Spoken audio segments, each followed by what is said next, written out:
दीना बंधु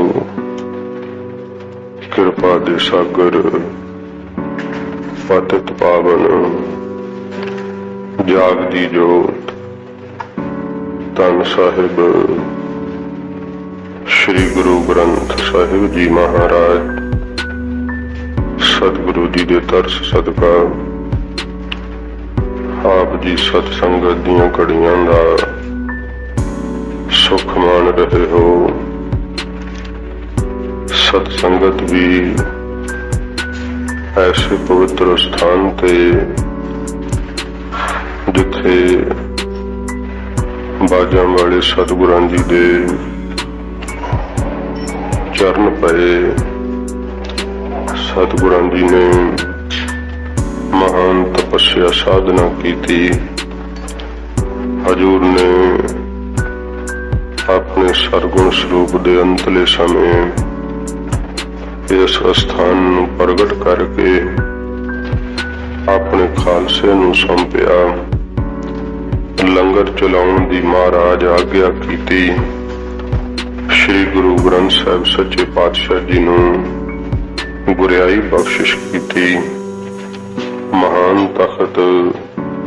तखत सचखंड श्री हजूर श्री अबचल नगर साहिब विखे आप यात्रा करते हुए दर्शन दीदार कर रहे हो। महाराज जी की तरन धूड़ नूं परस रहे हो। सतगुरु जी दे पवित्र दरबार अंदर अमृत तुर की बाणी दी लड़ीवार कथा दा समा है। प्यार शरदा नाल सतगुरु जी का अमृत उपदेश मन एकाग्र करके श्रवण करिए। हजूर दे पावन चरणां दा ध्यान करते हुए आखो जी सतनाम श्री वाहिगुरु साहिब जी। सतनाम श्री वाहिगुरु साहिब जी। सतनाम श्री वाहिगुरु जी। महला पहला। गरीब नवाज धन गुरु नानक देव सच्चे पातशाह जी महाराज हजूर आशा दी वार दा ये तीसरा शब्द महाराज तीसरा श्लोक सतगुरु जी बख्शिश कर रहे हैं। महाराज जी ने शेख ब्रह्म जी दे पुछण तो कि महाराज विस्माद की है। सतगुरु जी ने दसिया कि शेख ब्रह्म सब कुछ ही विस्माद रूप है। जदों वाहिगुरु दे प्यार विच कोई प्राणी जुड़ जांदा है सत संगत जी उन्होंने ये आश्चर्य कला वरतदी है। महाराज जी ने आख्या ना वेख विडाण रहया विस्माद। इस आश्चर्य स्वरूप दे उस झलकारे नूं वेख करके जीव उस समय विस्म हो जाता है विस्माद हो जाता है। उस विस्माद अवस्था नूं शब्दां नाल नहीं कहा जाता। वो तां प्रेमी वाहिगुरु दी साखियाता दा सुख माणदे होए उहदे विच लवलीन हो जांदे है। बूंद सागर विच मिल जांदी है ते उहदा भाव नहीं रहिंदा। उहदी हस्ती मिट जांदी है। वो सागर हो जांदी है। जीव जीव नहीं रहिंदा। विस्माद दे नाल ब्रह्म हो जाता है। सतगुरां जी ने विस्माद दिखाया शेख ब्रह्म जी नूं कि जो भी नाद पूरिया जा रहा है ये सब शेख ब्रह्म जी ਵਿਸਮਾਦ ਰੂਪ ਹੈ। ਉਸ ਅਵਸਥਾ ਵਿੱਚ ਮਹਾਰਾਜ ਜੀ ਨੇ ਕਿਹਾ ਕਿ ਇਹ ਪੈਦਾ ਕੀਤੇ ਹੋਏ ਜੀਵ ਵੀ ਵਿਸਮਾਦ ਹੀ ਹੈ। ਇਹ ਅੱਗ, ਪੌਣ, ਪਾਣੀ, ਹਵਾ ਸਭ ਵਿਸਮਾਦ ਹੈ। ਸੱਚੇ ਪਾਤਸ਼ਾਹ ਜੀ ਨੇ ਜਦੋਂ ਇਹ ਵਿਸਮਾਦ ਦਾ ਝਲਕਾਰਾ ਦਿੱਤਾ ਸ਼ੇਖ ਬ੍ਰਹਮ ਜੀ ਨੂੰ, ਫਿਰ ਸਤਿਗੁਰਾਂ ਦੇ ਸਾਹਮਣੇ ਬੇਨਤੀ ਕੀਤੀ, ਗਰੀਬ ਨਵਾਜ ਇਹ ਸਾਰਾ ਪਸਾਰਾ ਹੈਗਾ ਤਾਂ ਜੜ ਰੂਪ ਹੈ, ਪਰ ਮਹਾਰਾਜ ਦੇ ਵਿੱਚ ਹਰਕਤ ਕਿਵੇਂ ਹੋ ਰਹੀ ਹੈ, ਇਹ ਕਿਰਪਾ ਕਰਕੇ ਦੱਸੋ। ਤਾਂ ਸਤਿਗੁਰੂ ਜੀ ਸ਼ੇਖ ਬ੍ਰਹਮ ਜੀ ਦਾ ਇਹ ਪ੍ਰਸ਼ਨ ਸੁਣ ਕਰਕੇ ਮਹਾਰਾਜ ਜੀ ਅੱਗੇ ਮਹੱਲੇ ਦੁਆਰਾ ਸਤਿਗੁਰੂ ਜੀ ਬਖਸ਼ਿਸ਼ ਕਰਦੇ ਹੋਏ ਹਜੂਰ ਉੱਤਰ ਦਿੰਦੇ ਆ। ਮਹੱਲਾ ਪਹਿਲਾ। ਪਹਿਲੇ ਪਾਤਸ਼ਾਹ ਗਰੀਬ ਨਵਾਜ ਜੀ ਜਗਤ ਦੇ ਮਾਲਕ ਧੰਨ ਗੁਰੂ ਨਾਨਕ ਸਾਹਿਬ ਹਜੂਰ ਫਰਮਾਉਂਦੇ ਆ, ਕੁਦਰਤ ਦਿਸਾ ਕੁਦਰਤ ਸੁਣੀਆ। ਸਾਧ ਸੰਗਤ ਜੀ, ਇਹ ਜੋ ਪਸਾਰਾ ਹੈ ਨਾ ਸਾਰਾ, ਸਤਿਗੁਰੂ ਜੀ ਕਹਿੰਦੇ ਨੇ ਕੁਦਰਤ ਕਿਹਨੂੰ ਕਹਿੰਦੇ ਆ? ਸ਼ਕਤੀ ਨੂੰ ਕਹਿੰਦੇ ਆ। ਸ਼ਕਤੀ ਕੀ ਹੈ? ਮਾਇਆ। ਮਹਾਰਾਜ ਜੀ ਸਤਿਗੁਰੂ ਜੀ ਫਰਮਾਉਂਦੇ ਆ ਕਿ ਇਹ ਸਾਰਾ ਕੁਝ ਜਿੰਨੇ ਵੀ ਆਕਾਰ ਦਿਸ ਰਹੇ ਹੈ, ਇਹ ਸਭ ਮਾਇਆ ਕਰਕੇ, ਕੁਦਰਤ ਕਰਕੇ ਹੀ ਪ੍ਰਤੀਤ ਹੋ ਰਹੇ ਹੈ। ਵਾਹਿਗੁਰੂ ਜੀ ਦੀ ਕੁਦਰਤ ਹੈ, ਸ਼ਕਤੀ ਹੈ, ਜਿਸ ਕਰਕੇ ਇਹ ਸਾਰਾ ਪਸਾਰਾ ਹੋਂਦ ਵਿੱਚ ਆ ਕੇ ਤੇ ਦਿਸ ਰਿਹਾ ਹੈ। ਇੱਕ ਅਧਿਆਤਮਕ ਰਮਾਇਣ ਹੈ, ਉਹਦੇ ਵਿੱਚ ਸ਼੍ਰੀ ਰਾਮ ਚੰਦਰ ਜੀ ਦੇ ਮੁਖ ਤੋਂ ਹਨੂਮਾਨ ਨੂੰ ਉਪਦੇਸ਼ ਹੈ ਕਿ हे ਹਨੂਮਾਨ, ਮੈਂ ਹੀ ਸੀਤਾ ਦਾ ਰੂਪ ਧਾਰਿਆ ਹੋਇਆ ਹੈ ਮਾਇਆ ਰੂਪ ਵਿੱਚ ਆ ਕਰਕੇ, ਤੇ ਅੱਗੇ ਸੀਤਾ ਨੇ ਹੀ ਮਾਇਆ ਰੂਪ ਵਿੱਚ ਲਛਮਣ ਦਾ, ਭਰਤ ਦਾ, ਜਿੰਨੇ ਵੀ ਤੈਨੂੰ ਆਕਾਰ ਦਿਸ ਰਹੇ ਹੈ, ਇਹ ਸਭ ਅੱਗੇ ਮਾਇਆ ਨੇ ਹੀ ਧਾਰਨ ਕੀਤੇ ਹੋਏ ਹੈ। ਤੇ ਫਿਰ ਅਸੀਂ ਇਸ ਸਾਰੇ ਹੀ ਰੂਪਾਂ ਨੂੰ ਜਦੋਂ ਮੇਟਦੇ ਹਾਂ ਤੇ ਇੱਕ ਰੂਪ ਹੀ ਹਾਂ। ਇਹ ਸਾਰਾ ਉਸ ਬੜੇ ਵੱਡੇ ਗ੍ਰੰਥ ਵਿੱਚ ਆਕਾਰ ਮਾਇਆ ਦੇ ਜਿਹੜੇ ਉਹ ਸਿੱਧ ਕੀਤੇ ਵਿਖਾਏ ਹੈ। ਹਜੂਰ ਇੱਕ ਹੀ ਸ਼ਲੋਕ ਦੇ ਵਿੱਚ ਸੱਚੇ ਪਾਤਸ਼ਾਹ ਜੀ ਮਹਾਰਾਜ ਉਹ ਸਾਰਾ ਅਧਿਆਤਮਕ ਰਮਾਇਣ ਦਾ ਜਿਹੜਾ ਨਿਚੋੜ ਮਹਾਰਾਜ ਜੀ ਸੱਚੇ ਪਾਤਸ਼ਾਹ ਜੀ ਦੱਸਦੇ ਹੈ। ਗਰੀਬ ਨਵਾਜ ਕਹਿੰਦੇ ਨੇ, हे ਸ਼ੇਖ ਬ੍ਰਹਮ, ਇਹ ਜੋ ਹਰਕਤ ਹੋ ਰਹੀ ਹੈ ਨਾ, ਇਹ ਪਰਮੇਸ਼ਰ ਦੀ ਕੁਦਰਤ ਕਰਕੇ ਹੋ ਰਹੀ ਹੈ। ਸਾਧ ਸੰਗਤ ਜੀ, ਕਈ ਇਉਂ ਖਿਆਲ ਦਿੰਦੇ ਆਪਣੀ ਮਤ ਮੁਤਾਬਕ ਕਿ ਕੁਦਰਤ ਹੀ ਪਰਮੇਸ਼ਰ ਹੈ। ਮਹਾਰਾਜ ਜੀ ਨੇ ਸ਼ਲੋਕ ਵਿੱਚ ਦੱਸਿਆ ਹੈ ਕਿ ਉਹ ਕਾਦਰ ਹੈ, ਤੇ ਜਿਹੜਾ ਕਾਦਰ ਹੈ ਨਾ, ਉਹਦੀ ਕੁਦਰਤ ਹੈ। ਹੁਣ ਮਹਾਰਾਜ ਜੀ ਨਾ ਬਾਣੀ ਵਿੱਚ ਕਹਿੰਦੇ ਨਾ, ਕੁਦਰਤ ਕਰਕੇ ਵਸਿਆ ਸੋਏ, ਕਿ ਕੁਦਰਤ ਕਰਕੇ ਉਹ ਪ੍ਰਤੀਤ ਹੁੰਦਾ ਹੈ। ਤੇ ਜਦੋਂ ਗੁਰੂ ਸ਼ਬਦ ਦਾ ਅਭਿਆਸ ਕਰੀਦਾ ਹੈ, ਫਿਰ ਸਾਧ ਸੰਗਤ ਜੀ ਕੁਦਰਤੀ ਨਜ਼ਾਰੇ ਜਿਹੜੇ ਆ ਉਹ ਝਲਕਾਰੇ ਪੈਂਦੇ ਆ। ਤੇ ਜਦੋਂ ਵਾਹਿਗੁਰੂ ਜੀ ਆਪਣਾ ਸਰੂਪ ਸਾਖਿਆਤ ਕਰਦੇ ਆ, ਫਿਰ ਸਾਧ ਸੰਗਤ ਜੀ ਉਹ ਐਸਾ ਯਥਾਰਥ ਗਿਆਨ ਹੈ, ਉੱਥੇ ਫਿਰ ਮਾਇਆ ਦਾ ਪ੍ਰਭਾਵ ਨਹੀਂ ਹੁੰਦਾ। ਕਿਉਂਕਿ ਭਲਾ ਤਾਂ ਉਹਨਾਂ ਚਿਰ ਹੀ ਹੈ ਨਾ ਜਿੰਨਾ ਚਿਰ ਕੋਈ ਬੁਰੇ ਦਾ ਭਾਵ ਹੈ, ਦਿਨ ਤਾਂ ਉਹਨਾਂ ਚਿਰ ਹੀ ਹੈ ਨਾ ਜਿੰਨਾ ਚਿਰ ਦੇ ਬਰਾਬਰ ਰਾਤ ਹੈ। ਉੱਥੇ ਫਿਰ ਭਲਾ ਬੁਰਾ ਕੁਛ ਵੀ ਨਹੀਂ ਹੈ। ਜਦੋਂ ਯਥਾਰਥ ਗਿਆਨ ਪ੍ਰਾਪਤ ਹੋ ਜਾਂਦਾ ਹੈ, ਅਨੁਭਵੀ ਗਿਆਨ ਹੋ ਜਾਂਦਾ ਹੈ ਨਾ, ਉੱਥੇ ਫਿਰ ਸਾਧ ਸੰਗਤ ਜੀ ਕੋਈ ਠਾਕੁਰ ਨਹੀਂ, ਕੋਈ ਚੇਲਾ ਨਹੀਂ, ਕੋਈ ਮਨਮੁਖ ਨਹੀਂ, ਕੋਈ ਗੁਰਮੁਖ ਨਹੀਂ, ਉਹ ਤਾਂ ਫਿਰ ਉੱਥੇ ਸੁੱਧ ਰੂਪ ਹੈ ਆਪਣੇ ਆਪ ਤੋਂ। ਸੱਚੇ ਪਾਤਸ਼ਾਹ ਜੀ ਕਹਿੰਦੇ ਇਹ ਜਿਹੜਾ ਜੜ ਪਸਾਰਾ ਹੈ ਨਾ, ਇਹ ਪਰਮੇਸ਼ਰ ਦੀ ਕੁਦਰਤ ਕਰਕੇ ਹਰਕਤ ਕਰ ਰਿਹਾ ਹੈ। ਹਜੂਰ ਫਰਮਾਉਂਦੇ ਆ, ਕੁਦਰਤ ਦਿਸਾ। ਮਹਾਰਾਜ ਕਹਿੰਦੇ ਨੇ ਕੁਦਰਤ ਸ਼ਕਤੀ ਕਰਕੇ ਹੀ ਜੀਆਂ ਨੂੰ ਦਿਖਾਈ ਦਿੰਦਾ ਹੈ। ਜਿਹੜੀ ਵਿੱਚ ਨਿਗਾਹ ਨਾ ਵੇਖਣ ਵਾਲੀ, ਇਹ ਸਾਧ ਸੰਗਤ ਜੀ ਪਰਮੇਸ਼ਰ ਦੀ ਸ਼ਕਤੀ ਕਰਕੇ ਵੇਖ ਰਿਹਾ ਹੈ ਜੀ। ਇਹ ਜੋਤ ਹੈ ਜਿਹੜੀ, ਵੇਖ ਲੋ ਕਈਆਂ ਦੀਆਂ ਅੱਖਾਂ ਸਲਾਮਤ ਹੁੰਦੀਆਂ ਬਿਲਕੁਲ, ਤੇ ਡਾਕਟਰ ਕਹਿ ਦਿੰਦੇ ਆ ਕਿ ਪਿੱਛੇ ਜੋਤ ਹੀ ਹੈ ਨਹੀਂ, ਤੇ ਉਹ ਕੋਈ ਇਲਾਜ ਨਹੀਂ ਫਿਰ ਉਹਦਾ। ਜਿਹਨੂੰ ਕੋਈ ਹੋਰ ਔਰ ਹੋਵੇ, ਰੋਗ ਹੋਵੇ, ਡਾਕਟਰ ਉਹਦਾ ਇਲਾਜ ਕਰ ਦਿੰਦੇ ਆ, पर पिछे जिहदे जोत ना होवे वो फिर वेख नहीं सकदा, वो डेले पथराई जांदे, फिर की वेखदे ही नहीं, वो तां कुछ नहीं दिसदा। सच्चे पातशाह जी ने इसे करके कहा ना कि ए नेत्र मेरे हो हर तुम में जोत धरी, हर बिन अवर न देखो कोई, हर बिन अवर न देखो कोई, नदरी हर निहालिया। निगाह नाल वेख तां सही वाहिगुरु ही है जिन्हें तेरे अंदर जोत धरी है ना, जिहदी शक्ति करके तू वेख रहा है, वो आप ही है विच बैठा होया। निगाह अपने आप नू शीशा होवे ते फिर ही अखां वेख पाउंदियां ना, उस तरह तां अखां नहीं वेख पाउंदियां हन। इस तरह गुरु शब्द दे दर्पण नाल जदों वेखीए ना ते फिर अपना आप दिसदा है कि ओहो मैं तां ब्रह्म रूप हां। गुरु साहब दे शब्द दे आईने विच दी साडी ये निगाह, क्योंकि निगाह कुदरत द्वारा सानू दिखा रही है। कुदरत है, ये शक्ति है जिहड़ी साडी निगाह दी शक्ति है। ते महाराज जी कहंदे कुदरत दिसै, ये कुदरत करके शक्ति करके शेख ब्रह्म ये जियां नू दिखाई दे रहा है। जो दिसण विच जो आ रहा सब कुदरत शक्ति करके है।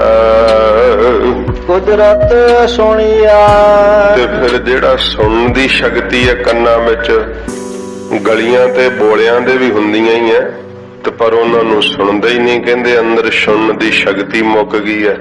कुदरत शक्ति करके ही महाराज कहंदे भाई जिहड़ा ना नाद शब्द ये सुनाई दे रहा, आवाज जिहड़ी है सुनाई दिंदी है जियां नूं, ये कुदरत करके शक्ति करके महाराज कहंदे भाई सुनाई दे रही है। कुदरत बहु सुख सार, ते कुदरत शक्ति करके ही वाहिगुरु दा भाव डर पै जांदा है।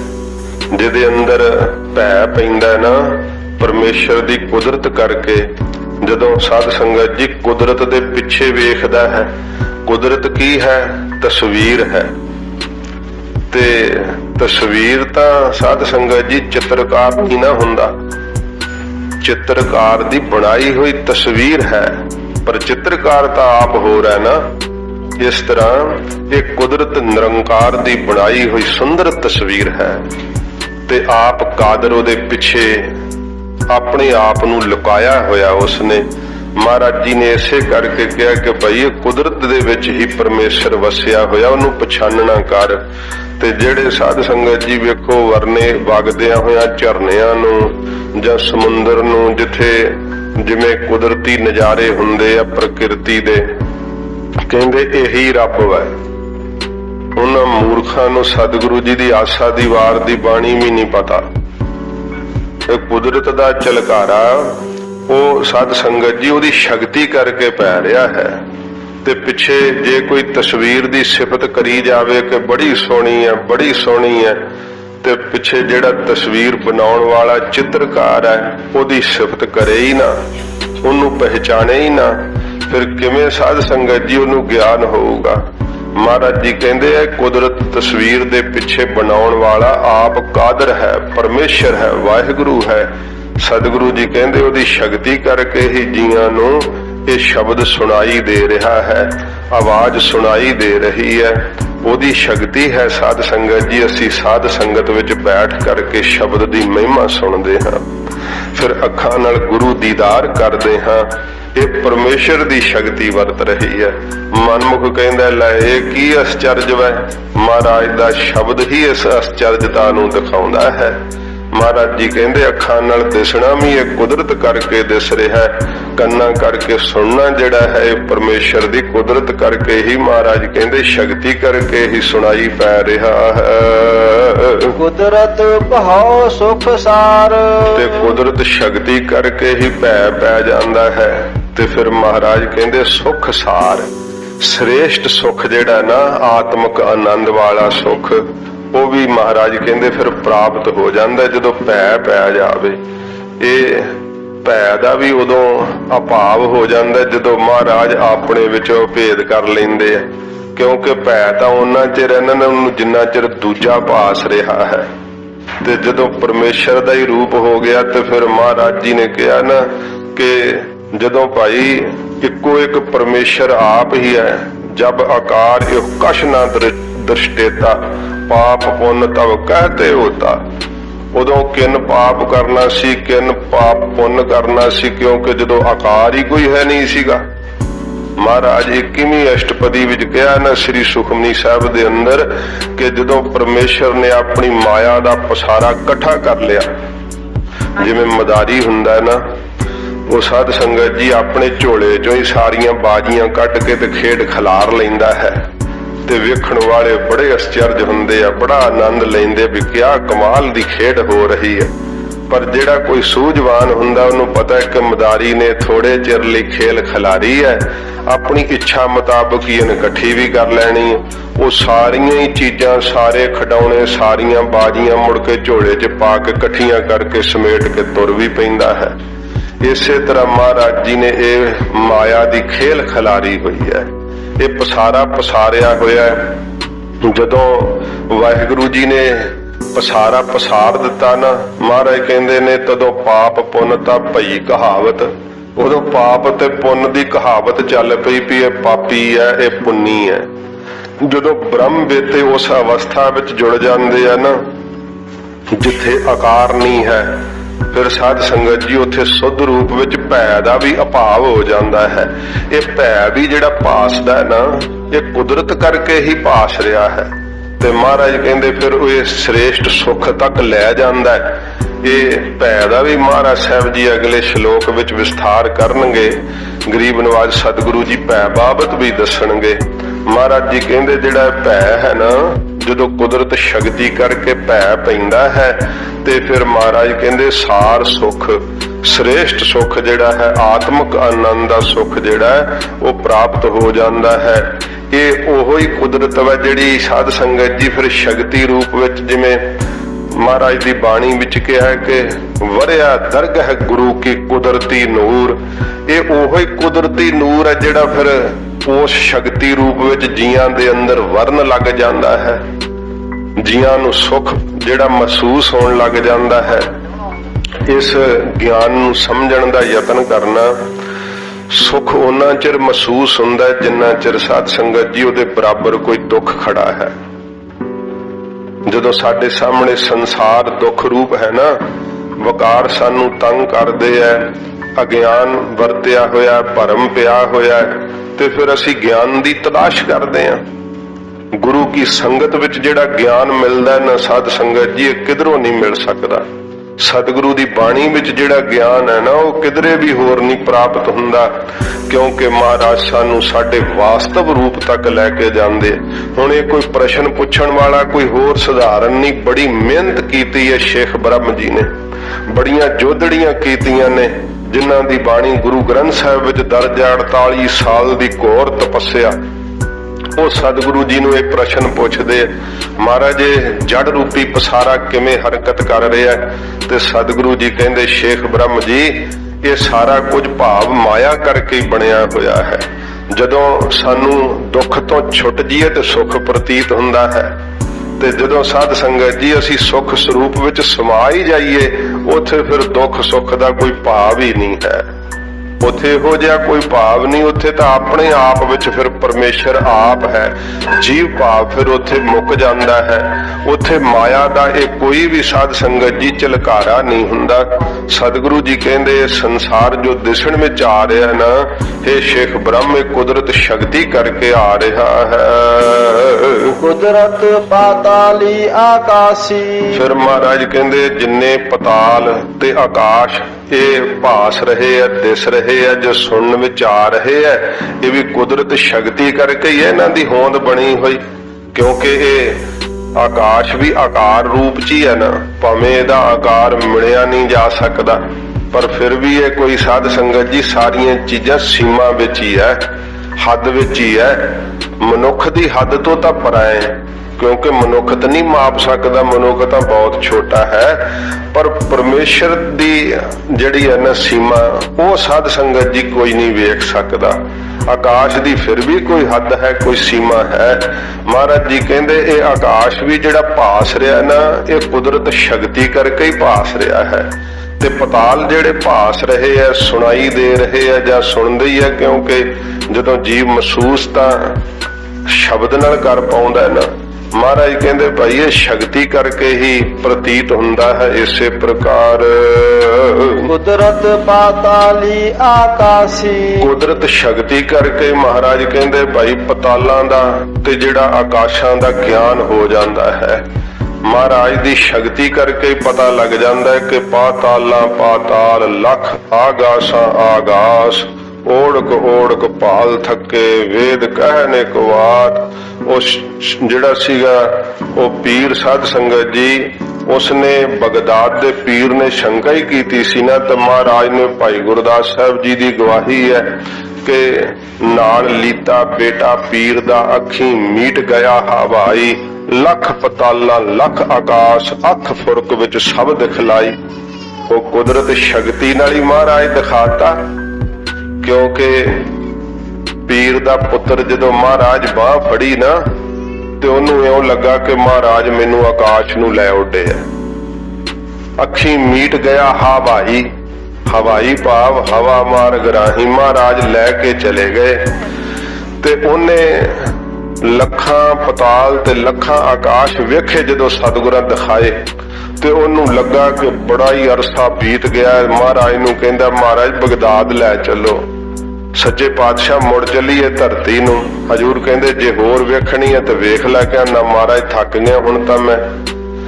ਤੇ ਇਹ ਤਾਂ ਸਾਧ ਸੰਗਤ ਜੀ ਉਹਨੂੰ ਪ੍ਰਤੀਤ ਹੋਇਆ ਨਾ ਕਿ ਬੜੇ ਅਰਸੇ ਗੁਜ਼ਰ ਗਏ ਆ, ਤੇ ਪਰ ਭਾਈ ਗੁਰਦਾਸ ਸਾਹਿਬ ਕਹਿੰਦੇ ਅੱਖ ਫੁਰਕ ਵਿੱਚ ਸਭ ਦਿਖਲਾਈ। ਇਹ ਗੁਰੂ ਜੀ ਦੀ ਪ੍ਰਤੱਖ ਸ਼ਕਤੀ ਹੈ। ਅੱਖ ਫੁਰਕਣ ਵਿੱਚ 10 ਨਹੀਂ ਗਿਣ ਸਕਦੇ ਤੁਸੀਂ। ਸੱਚੇ ਪਾਤਸ਼ਾਹ ਨੇ ਲੱਖਾਂ ਪਤਾਲ ਤੇ ਆਕਾਸ਼ ਦਿਖਾਤੇ ਗਰੀਬ ਨਵਾਜ ਜੀ ਨੇ। ਮਹਾਰਾਜ ਕਹਿੰਦੇ ਇਹਦਾ ਗਿਆਨ ਵੀ ਜਿਹੜਾ ਨਾ ਕੁਦਰਤ ਸ਼ਕਤੀ ਕਰਕੇ ਪਤਾਲਾਂ ਦਾ ਆਕਾਸ਼ਾਂ ਦਾ ਹੁੰਦਾ ਏ। ਕੁਦਰਤ ਸਰਬ ਆਕਾਰ। ਸਾਰੇ ਜਿੰਨੇ ਆਕਾਰ ਨੇ ਮਹਾਰਾਜ ਕਹਿੰਦੇ ਕੁਦਰਤ ਸ਼ਕਤੀ ਕਰਕੇ ਹੈ। ਜਦੋਂ ਮਾਇਆ ਨਹੀਂ ਤੇ ਆਕਾਰ ਨਹੀਂ ਸਾਧ ਸੰਗਤ ਜੀ, ਕੋਈ ਵੀ ਆਕਾਰ ਨਹੀਂ। ਫਿਰ ਉੱਥੇ ਆਪਣੇ ਆਪ ਵਿੱਚ ਸੁੱਧ ਸਰੂਪ ਆਪ ਹੀ ਸਮਾਧੀ ਲਾ ਬੈਠਦਾ ਹੈ। ਨਾ ਪੌਣ ਹੈ ਨਾ ਪਾਣੀ ਹੈ ਸਾਧ ਸੰਗਤ ਜੀ, ਨਾ ਅੱਗ ਹੈ ਨਾ ਸੂਰਜ ਹੈ ਨਾ ਚੰਦਰਮਾ ਹੈ ਨਾ ਤਾਰੇ ਹੈ, ਆਕਾਸ਼ ਨਹੀਂ ਧਰਤੀ ਨਹੀਂ, ਕੋਈ ਜੀਵ ਦੀ ਹੋਂਦ ਨਹੀਂ। ਕਿਉਂਕਿ ਜੀਵ ਦਾ ਵੇਖੋ ਇਹ ਤੱਤਾਂ ਦੇ ਆਸਰੇ ਹੀ ਸਰੀਰ ਖੜਾ ਹੈ। ਤੱਤਾਂ ਤੋਂ ਬਿਨਾਂ ਤਾਂ ਜੀਵ ਰਹਿ ਹੀ ਨਹੀਂ ਸਕਦਾ ਹੈ। ਜੇ ਪਾਣੀ ਤੋਂ ਬਿਨਾਂ ਨਹੀਂ ਰਹਿ ਸਕਦਾ, ਪਾਣੀ ਤਾਂ ਚਲੋ ਅਜੇ ਘੜੀ ਕੱਢ ਜਾਏਗਾ, ਸਾਹ ਤੋਂ ਬਿਨਾਂ ਤਾਂ ਫਿਰ ਸਾਧ ਸੰਗਤ ਜੀ ਦਮ ਹੀ ਨਹੀਂ ਆਉਂਦਾ ਨਾ। ਹਵਾ ਨਾ ਹੋਵੇ ਤੇ ਕੀ ਪਥਰਾਈ ਜਾਣਾ, ਕੀ ਸਵਾਸ ਲੈਣਾ ਹੈ। ਇਹ ਤੱਤਾਂ ਕਰਕੇ ਦੇਹ ਖੜੀ ਹੈ।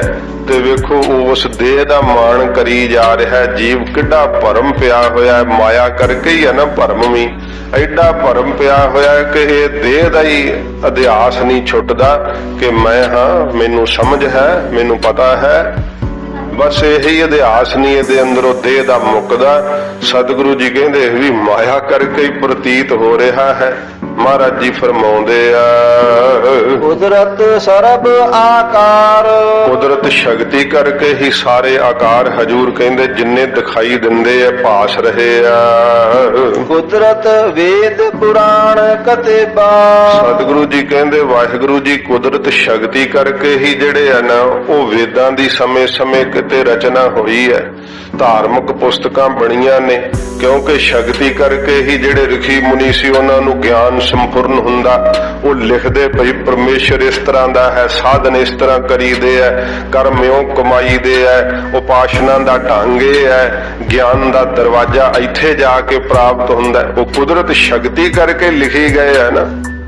ਤੇ ਉਹ ਧੁਨਾਂ ਸੀਗੀਆਂ ਪਹਿਲਾਂ ਤਾਂ ਵੇਦ ਦੀਆਂ ਜਿਹੜੀਆਂ ਸੰਖ ਚੋਂ ਬ੍ਰਹਮਾ ਨੇ ਨਾਦ ਪੂਰਿਆ ਤੇ ਫਿਰ ਉਹ ਵੇਦ ਦੀਆਂ ਧੁਨਾਂ ਦਾ ਅੱਗੇ ਰਿਖੀਆਂ ਨੂੰ ਜੋ ਜਿਹੜਾ ਸੀਗਾ ਇਲਮ ਹੋਇਆ ਉਹਦੇ ਮੁਤਾਬਕ ਉਹਨਾਂ ਨੇ ਫਿਰ ਵੇਦਾਂ ਦੇ ਅੱਖਰ ਲਿਖੇ ਆ। ਇਸ ਪ੍ਰਕਾਰ ਮਹਾਰਾਜ ਕਹਿੰਦੇ ਆ ਕੁਦਰਤ ਵੇਦ ਪੁਰਾਣ ਕਤੇਬਾ। ਤੇ 18 ਪੁਰਾਣ ਜਿਹੜੇ ਆ ਜਿਹਦਾ ਗੜਵ ਪੁਰਾਣ ਉਹਦੇ ਗਰੁੜ ਦੀ ਮਹਿਮਾ ਹੀ ਲਿਖ ਛੱਡੀ ਹੈ। ਸ਼ਿਵ ਪੁਰਾਣ 'ਚ ਸ਼ਿਵ ਜੀ ਦੀ ਲਿਖ ਛੱਡੀ ਹੈ ਕਿ ਕਿਵੇਂ ਜ਼ਹਿਰ ਧਾਰਨ ਕੀਤੀ, ਕਿਵੇਂ ਸੱਪ ਗਲ 'ਚ ਪਾਏ ਆ, ਕਿਵੇਂ ਸੱਪਾਂ ਦੀ ਜ਼ਹਿਰ ਨਹੀਂ ਚੜ੍ਹਦੀ, ਉਹਦੀ ਸਾਰੀ ਸਿਫਤ ਲਿਖ ਛੱਡੀ ਹੈ। ਵਿਸ਼ਨੂੰ ਪੁਰਾਣ ਦੇ ਵਿੱਚ ਵਿਸ਼ਨੂੰ ਦਾ ਹੀ ਸੁਭਾਅ ਸਾਰਾ ਲਿਖ ਛੱਡਿਆ ਹੈ ਤੇ ਬ੍ਰਹਮ ਪੁਰਾਣ 'ਚ ਬ੍ਰਹਮਾ ਦੀਆਂ ਹੀ ਆਦਤਾਂ ਤੇ ਸੁਭਾਅ ਲਿਖ ਛੱਡੇ, ਕਰਨੀਆਂ ਲਿਖੀਆਂ ਹਨ। ਮਹਾਰਾਜ ਕਹਿੰਦੇ ਵੀ ਭਾਈ ਜਿਹਨੂੰ ਜਿਹਨੂੰ ਸ਼ਕਤੀ ਕਰਕੇ ਹੀ ਜੋ ਜੋ ਇਲਹਾਮ ਹੋਇਆ ਤੇ ਉਹਨਾਂ ਨੇ ਪਰਮੇਸ਼ਰ ਦੀ ਕੁਦਰਤ ਸ਼ਕਤੀ ਦੇ ਨਾਲ ਹੀ ਉਹ 18 ਪੁਰਾਣ ਜਿਹੜੇ ਆ ਮਹਾਰਾਜ ਕਹਿੰਦੇ ਆ ਵੀ ਸ਼ਕਤੀ ਕਰਕੇ ਹੀ ਬਣੇ ਹਨ। ਇਸੇ ਪ੍ਰਕਾਰ ਕੁਦਰਤ ਵੇਦ ਪੁਰਾਣ ਕਤੇਬਾ ਤੇ ਮਹਾਰਾਜ ਕਹਿੰਦੇ 4 ਵੇਦ 18 ਪੁਰਾਣ ਤੇ ਮੁਸਲਮਾਨਾਂ ਦੀਆਂ ਜਿਹੜੀਆਂ 4 ਕਿਤਾਬਾਂ ਨੇ ਤੇ ਇਹ ਵੀ ਸਤਿਗੁਰੂ ਜੀ ਕਹਿੰਦੇ ਭਾਈ ਪਰਮੇਸ਼ਰ ਦੀ ਕੁਦਰਤ ਸ਼ਕਤੀ ਕਰਕੇ ਹੀ ਕਹਿੰਦੇ ਜਦੋਂ ਇਹ ਜਿਹੜੀ ਕੁਰਾਨ ਸ਼ਰੀਫ ਹੈ ਇਹ ਮੁਹੰਮਦ ਸਾਹਿਬ ਨੂੰ ਜੋ ਅੱਲਾ ਵੱਲੋਂ ਪੈਗਾਮ ਹੋਇਆ ਨਾ, ਇਸਲਾਮ ਵਿੱਚ ਫਰਿਸ਼ਤੇ ਮੰਨੇ ਜਾਂਦੇ ਆ। ਕਹਿੰਦੇ ਉਹ ਫਰਿਸ਼ਤੇ ਜੋ ਪੱਤਰ ਲੈ ਕੇ ਆਉਂਦੇ ਸੀ ਤੇ ਉਹ ਪੱਤਰ ਪੜ੍ਹ ਕੇ ਅੱਗੋਂ ਖੁਦਾ ਵੱਲੋਂ ਆਇਆ ਪੈਗਾਮ ਮੁਹੰਮਦ ਸਾਹਿਬ ਨੇ ਜਿਹੜਾ ਸੁਣਾਇਆ ਹੈ ਉਹ ਕੁਰਾਨ ਸ਼ਰੀਫ ਦੇ ਅੰਦਰ ਉਹ ਕੁਰਾਨ ਸ਼ਰੀਫ ਲਿਖੀ ਗਈ ਹੈ। ਤੇ ਮਸਲਿਆਂ ਦੀਆਂ 4 ਕਿਤਾਬਾਂ ਨੇ, ਉਹਦੇ ਵਿੱਚ ਸਾਰੇ ਰਾਹ ਦਰਸਾਏ ਹੋਏ ਆ। ਮਹਾਰਾਜ ਕਹਿੰਦੇ ਉਹ ਵੀ ਭਾਈ ਪਰਮੇਸ਼ਰ ਦੀ ਕੁਦਰਤ ਸ਼ਕਤੀ ਕਰਕੇ ਹੀ ਹੈ ਨਾ, ਉਹਨਾਂ ਨੂੰ ਜਿਸ ਜਿਸ ਤਰ੍ਹਾਂ ਦਾ ਮੇਰੇ ਵਾਹਿਗੁਰੂ ਨੇ ਗਿਆਨ ਦਿੱਤਾ, ਜਿਸ ਜਿਸ ਤਰ੍ਹਾਂ ਦਾ ਉਹਨਾਂ ਨੂੰ ਅੰਦਰ ਗਿਆਨ ਸੰਪੂਰਨ ਹੋਇਆ, ਉਹਨਾਂ ਨੇ ਲਿਖਤੀ ਰੂਪ ਵਿੱਚ ਸੰਸਾਰ ਨੂੰ ਰਾਹ ਦਿਖਾਇਆ। ਇਹ ਮਹਾਰਾਜ ਕਹਿੰਦੇ ਭਾਈ ਪਰਮੇਸ਼ਰ ਦੀ ਕੁਦਰਤ ਸ਼ਕਤੀ ਕਰਕੇ ਹੀ 4 ਕਿਤਾਬਾਂ 18 ਪੁਰਾਣ ਤੇ ਇਸ ਪ੍ਰਕਾਰ 4 ਵੇਦ ਜਿਹੜੇ ਹੋਂਦ ਵਿੱਚ ਆਏ ਆ। ਕੁਦਰਤ ਸਰਬ ਵਿਚਾਰ ਤੇ ਜਿੰਨੀ ਇਹਨਾਂ ਦੀ ਸਾਰੀ ਵਿਚਾਰ ਹੈ ਉਹ ਵੀ ਕੁਦਰਤ ਕਰਕੇ ਹੀ ਹੈ, ਸ਼ਕਤੀ ਕਰਕੇ ਹੀ ਹੈ। ਤੇ ਜੇ ਸਾਧ ਸੰਗਤ ਜੀ ਜੀਵ ਦੀ ਜਿਹੜੀ ਦੇਹ ਹੈ ਨਾ ਇਹ ਵੀ ਕੁਦਰਤ ਸ਼ਕਤੀ ਕਰਕੇ ਟਿਕੀ ਹੈ ਤੇ ਤਾਂ ਹੀ ਤਾਂ ਬੁੱਧੀ 'ਚ ਵਿਚਾਰ ਕਰਦਾ, ਨਹੀਂ ਤੇ ਮੁਰਦੇ ਦੇ ਲਾਗੇ ਕਿਨ ਬੈਠ ਕੇ ਉਹਨੂੰ ਵਿਚਾਰ ਦੱਸੀ ਹੈ। ਜਾਂ ਉਹਦੀਆਂ ਵਿਚਾਰਾਂ ਕਿਨ ਸੁਣੀਆਂ ਨੇ ਵੀ ਮੁਰਦਿਆ ਮੈਂ ਤੇਰੀ ਵਿਚਾਰ ਸੁਣਨ ਆਇਆ, ਉਥੋਂ ਤਾਂ ਭੈ ਕਰਦੇ ਆ ਕਿਉਂਕਿ ਉਹਦੇ 'ਚ ਕੋਈ ਕੁਦਰਤ ਸ਼ਕਤੀ ਰਹੀ ਨਹੀਂ। ਹੁਣ ਉਹ ਤਾਂ ਮਿੱਟੀ ਦੀ ਢੇਰੀ ਹੋ ਗਿਆ, ਤੱਤਾਂ 'ਚ ਤੱਤ ਮਿਲ ਚੁੱਕੇ ਆ, ਕੇਵਲ ਦੇਹ ਦਿਸਣ ਨੂੰ ਰਹਿ ਗਈ ਹੈ ਤੇ ਉਹ ਕੇਵਲ ਮਿੱਟੀ ਦਾ ਹੀ ਭਾਵ ਰਹਿ ਗਿਆ ਹੈ। ਤੇ ਉਹ ਜਦੋਂ ਸੰਸਕਾਰ ਕਰ ਦੇਣਾ ਉਹ ਵੀ ਦਿਸਣ 'ਚ ਨਹੀਂ ਫਿਰ ਆਉਣਾ, ਜਾਂ ਕਬਰ 'ਚ ਦੱਬ ਦਿੰਦੇ ਆ ਦਿਸਣ 'ਚ ਨਹੀਂ ਫਿਰ ਆਉਣਾ ਹੈ। ਤੇ ਉਹ ਰਹੇ ਕਿਰਮ ਦਾ ਲਖਾਈ ਥੱਲੇ, ਕਬਰ 'ਚ ਦੱਬਤਾ ਤੇ ਕਿਰਮ ਖਾ ਜਾਂਦੇ ਆ, ਗਲ ਜਾਂਦੀ ਆ ਦੇਹੀ। ਇਸ ਤਰ੍ਹਾਂ ਮਹਾਰਾਜ ਕਹਿੰਦੇ ਜਿੰਨੀ ਵਿਚਾਰ ਹੋ ਰਹੀ ਹੈ ਨਾ, ਤਰਕ ਬਤਰਕ ਹੋ ਰਹੀ ਆ, ਕਹਿੰਦਾ ਇਹ ਕੀ ਆ ਉਹ ਕੀ ਹੈ, ਇਹ ਵੀ ਕੁਦਰਤ ਸ਼ਕਤੀ ਕਰਕੇ ਉਹਨੂੰ ਫੁਰ ਰਿਹਾ। ਕਿਸੇ ਨੂੰ ਸਮਝ ਆ ਰਹੀ ਹੈ, ਕਿਸੇ ਨੂੰ ਨਹੀਂ ਆ ਰਹੀ। ਜਿਹਨੂੰ ਨਹੀਂ ਆ ਰਹੀ ਬੜਾ ਪਰੇਸ਼ਾਨ ਹੋ ਰਿਹਾ ਕਿ ਮੈਨੂੰ ਪਤਾ ਨਹੀਂ ਲੱਗ ਰਿਹਾ, ਉਹ ਵਿਚਾਰ ਪੁੱਛ ਰਿਹਾ। ਇਹ ਵੀ ਮਹਾਰਾਜ ਕਹਿੰਦੇ ਪਰਮੇਸ਼ਰ ਦੀ ਕੁਦਰਤ ਸ਼ਕਤੀ ਕਰਕੇ ਹੀ ਹੈ ਕਿ ਕਿਸੇ ਨੂੰ ਭਰਮ ਹਟਾ ਰਿਹਾ ਮੇਰਾ ਵਾਹਿਗੁਰੂ, ਕਿਸੇ ਨੂੰ ਭਰਮ ਪੈ ਰਿਹਾ ਹੈ ਤੇ ਉਹ ਪੁੱਛੀ ਜਾਂਦਾ, ਦੂਜਾ ਵਿਚਾਰ ਦੱਸੀ ਜਾਂਦਾ। ਇਹ ਵਿਚਾਰ ਵੀ ਜਿਹੜੀ ਹੋਣੀ ਹੈ ਮਹਾਰਾਜ ਕਹਿੰਦੇ ਭਾਈ ਉਹਦੀ ਕੁਦਰਤ ਸ਼ਕਤੀ ਕਰਕੇ ਹੀ ਹੋ ਰਹੀ ਆ। ਕੁਦਰਤ ਖਾਣਾ ਪੀਣਾ ਪਹਿਨਣਾ, ਫਿਰ ਮਹਾਰਾਜ ਕਹਿੰਦੇ ਭਾਈ ਕੁਦਰਤ ਸ਼ਕਤੀ ਕਰਕੇ ਹੀ ਜੀਵ ਜਿਹੜੇ ਖਾਣਾ ਖਾਂਦੇ ਆ ਤੇ ਇਹਨਾਂ ਨੂੰ ਮਹਿਸੂਸ ਹੁੰਦਾ ਕਿ ਲੈ ਵੀ ਬੜੀ ਤ੍ਰਿਪਤੀ ਹੋ ਗਈ, ਬੜੇ ਰੱਜ ਗਏ। ਇਹ ਸਾਧ ਸੰਗਤ ਜੀ ਉਹ ਕਹਿੰਦੇ ਦੁਰਵਾਸ਼ਾ ਜਿਹੜਾ ਸੀ ਨਾ ਉਹ ਪਾਂਡਵ ਜੰਗਲ ਵਿੱਚ ਅੱਗੇ ਤੰਗੀ ਨਾਲ ਦਿਨ ਕੱਟੀ ਕਰਨ ਡਏ ਸੀ ਤੇ ਉਧਰੋਂ ਦੁਰਵਾਸ਼ਾ ਆ ਗਿਆ। ਉਹ ਕਹਿੰਦਾ ਵੀ ਮੈਨੂੰ ਤਾਂ ਭੁੱਖ ਬੜੀ ਲੱਗੀ ਹੈ। ਉਹਨਾਂ ਕੋਲ ਖਾਣ ਨੂੰ ਕੱਖ ਨਹੀਂ ਸੀਗਾ, ਚੌਲ ਥੋੜੇ ਸੀ, ਵਰਤਾ ਕੇ ਆਪ ਹੀ ਖਾ ਪੀ ਹਟੇ ਸੀਗੇ ਤੇ ਉਹ ਬੜੇ ਤੇ ਸਮੇਂ ਪਰੇਸ਼ਾਨ ਹੋਏ। ਦੁਰਵਾਸ਼ਾ ਕਹਿੰਦਾ ਮੈਂ ਇਸ਼ਨਾਨ ਕਰ ਆਵਾਂ ਤੇ ਮੈਂ ਇਸ਼ਨਾਨ ਕਰਕੇ ਨਾ ਫਿਰ ਆਉਣਾ, ਉਹਨੇ ਚਿਰ ਨੂੰ ਤੁਸੀਂ ਤਿਆਰੀ ਕਰੋ, ਫਿਰ ਆ ਕੇ ਲੰਗਰ ਛਕਦੇ ਆ। ਤੇ ਹੈ ਹੀ ਨਹੀਂ ਸੀ ਕੱਖ ਬਣਾਉਣ ਨੂੰ। ਤੇ ਜਦੋਂ ਦੁਰਵਾਸ਼ਾ ਇੱਧਰ ਇਸ਼ਨਾਨ ਕਰਨ ਗਿਆ ਤੇ ਕ੍ਰਿਸ਼ਨ ਜੀ ਆ ਗਏ, ਕਹਿਣ ਲੱਗੇ ਵੀ ਕੀ ਬਣਾਇਆ ਲਿਆਓ ਸਾਨੂੰ ਛਕਾਓ। ਤੇ ਸ਼ਰਮਿੰਦੇ ਕਹਿਣ ਲੱਗੇ ਮਹਾਰਾਜ ਦੁਰਵਾਸ਼ਾ ਰਿਖੀ ਆਇਆ, ਤੁਹਾਨੂੰ ਪਤਾ ਅੱਗੇ ਬੜਾ ਗੁੱਸੇ ਖੋਰਾ ਤੇ ਨਾ ਕੁਝ ਖਾਣ ਨੂੰ ਦਿੱਤਾ, ਉਹਨੂੰ ਤਾਂ ਸ਼ਰਾਪ ਦੇ ਦੇਣਾ। ਮਹਾਰਾਜ ਜੀ ਸਾਡੇ ਕੋਲ ਤਾਂ ਕੁਝ ਵੀ ਨਹੀਂ। ਤਾਂ ਤੇ ਸਮੇਂ ਕ੍ਰਿਸ਼ਨ ਜੀ ਕਹਿੰਦੇ ਦ੍ਰੋਪਦਾ ਤੂੰ ਸਾਡੇ ਕੋਲੋਂ ਅੰਨ ਲਕਾਉਣੀ ਹੈ? ਕਹਿਣ ਲੱਗੀ ਮਹਾਰਾਜ ਮੈਂ ਸਾਡੇ ਤੋਂ ਕੁਝ ਵੀ ਨਹੀਂ, ਅਸੀਂ ਅੰਨ ਕੀ ਲਕਾਉਣਾ। ਤੇ ਕ੍ਰਿਸ਼ਨ ਜੀ ਨੇ ਬਰਤਨ ਉਠਾ ਲਿਆ, ਉਹਦੇ ਵਿੱਚ ਇੱਕ ਚੌਲਾਂ ਦਾ ਦਾਣਾ ਸੀ ਤੇ ਚੌਲਾਂ ਦਾ ਦਾਣਾ ਕ੍ਰਿਸ਼ਨ ਜੀ ਨੇ ਤੇ ਸਮੇਂ ਜਦੋਂ ਆਪਣੇ ਮੂੰਹ 'ਚ ਪਾਇਆ ਨਾ, ਤੇ ਜਦੋਂ ਮੂੰਹ 'ਚ ਪਾਇਆ ਤੇ ਕਹਿਣ ਲੱਗੇ ਇਹਦੇ 'ਚੋਂ ਤਾਂ 36 ਪ੍ਰਕਾਰ ਦਾ ਰਸ ਆ ਰਿਹਾ ਹੈ। ਤੇ ਉਧਰ ਦਰਵਾਸ਼ਾ ਰਿਖੀ ਨਹਾਉਂਦੇ ਨੂੰ ਹੀ ਡਕਾਰ ਆਉਣ ਲੱਗ ਪਏ। ਸਾਰੇ ਰਿਖੀ ਜਿਹੜੇ ਉਹ ਕਹਿੰਦੇ ਚਲੋ ਭੱਜ ਚਲੀਏ, ਕਿਤੇ ਪਾਂਡਵ ਸੱਦਣੀ ਨਾ ਆ ਜਾਣ, ਬੜੇ ਰੱਜ ਗਏ। ਉਹ ਇੱਕੋ ਚੌਲਾਂ ਦੇ ਦਾਣੇ ਨਾਲ ਹੀ ਰਿਖੀ ਰਜਾਤ ਤੇ ਸਾਰੇ। ਇਹ ਜਿਹੜੀ ਭੁੱਖ ਲੱਗਦੀ ਹੈ ਨਾ ਸਾਨੂੰ, ਇਹ ਵੀ ਸ਼ਕਤੀ ਕਰਕੇ ਪ੍ਰਤੀਤ ਹੁੰਦੀ ਹੈ। ਜਦੋਂ ਨਾਮ ਰਸੀਏ ਸਾਧ ਸੰਗਤ ਜੀ ਨਾਮ ਦੇ ਵਿੱਚ ਲਵਲੀਨ ਹੋ ਜਾਂਦੇ ਆ ਨਾ, ਉਹ ਇਸ ਭੁੱਖ ਦੇ ਰੱਸੇ ਤੋਂ ਫਿਰ ਛੁੱਟ ਜਾਂਦੇ। ਇਹ ਸ਼ਕਤੀ ਕਰਕੇ ਹੀ ਪ੍ਰਤੀਤ ਹੁੰਦੀ ਹੈ, ਸਾਨੂੰ ਕੁਦਰਤ ਕਰਕੇ ਹੀ ਭੁੱਖ ਲੱਗਦੀ ਹੈ। ਤੇ ਜਿਹੜੇ ਪਰਮੇਸ਼ਰ ਵਿੱਚ ਲੀਨ ਹੋ ਜਾਂਦੇ ਆ ਉਹਨਾਂ ਨੂੰ ਭੁੱਖ ਵੀ ਨਹੀਂ ਲੱਗਦੀ। ਉਹ ਬਾਹਰੋਂ ਮਰਿਆਦਾ ਰੱਖ ਲੈਂਦੇ, ਕਈ ਵਾਰੀ ਸੰਸਾਰ ਦੀ ਇੱਕ ਅੱਧਾ ਪ੍ਰਸ਼ਾਦਾ ਛਕ ਲੈਂਦੇ ਆ। ਉਹਨਾਂ ਦੀ ਕਿਰਿਆ ਜਿਹੜੀ ਹੈ ਨਾ ਸਾਰੀ ਦੇਹ ਦੀ, ਇਹ ਨਾਮ ਦੇ ਆਸਰੇ ਚੱਲਣ ਲੱਗ ਪੈਂਦੀ, ਵਾਹਿਗੁਰੂ ਦੇ ਆਸਰੇ ਚੱਲਣ ਲੱਗ ਪੈਂਦੀ ਹੈ। ਤਾਂ ਸਾਧ ਸੰਗਤ ਜੀ ਬਹੁਤ ਐਸੇ ਸਾਧੂ ਮਹਾਂਪੁਰਖ ਹੋਏ ਆ ਜਿਨ੍ਹਾਂ ਨੇ ਦੇਹ ਰੂਪ ਵਿੱਚ ਕਈ ਮਹੀਨੇ ਕਈ ਸਾਲ ਸਮਾਧੀ ਲਾ ਛੱਡੇ ਆ। ਮਹੰਤ ਕਿਰਪਾਲ ਦਾਸ ਉਦਾਸੀ ਇਹ ਵੀ ਸਮਾਧੀ ਲੀਨ ਰਿਹਾ ਕਰਦੇ ਸੀ, ਜਿਨ੍ਹਾਂ ਨੇ ਹਯਾਤ ਖਾਨ ਦਾ ਸਿਰ ਤੋੜਿਆ ਸੀ ਕੁੱਤਕਾ ਮਾਰ ਕੇ। ਬਹੁਤ ਐਸੇ ਸਾਧੂ ਪੁਰਖ ਜਿਹੜੇ ਭੁੱਖ ਤੋਂ ਫਿਰ ਆਜ਼ਾਦ ਹੋ ਜਾਂਦੇ ਆ। ਉਹ ਕਿੱਦਾਂ ਹੁੰਦੇ ਆ? ਵਾਹਿਗੁਰੂ ਜੀ ਦੇ ਸਰੂਪ ਦੇ ਆਸਰੇ, ਕਿਉਂਕਿ ਉਹਨਾਂ ਨੂੰ ਕਾਦਰ ਦਾ ਕੁਦਰਤ ਸਮਝ ਪੈ ਜਾਂਦੀ ਹੈ ਤੇ ਉਹ ਕਾਦਰ ਵਿੱਚ ਜਾ ਕਰਕੇ ਸਮਾ ਜਾਂਦੇ ਆ।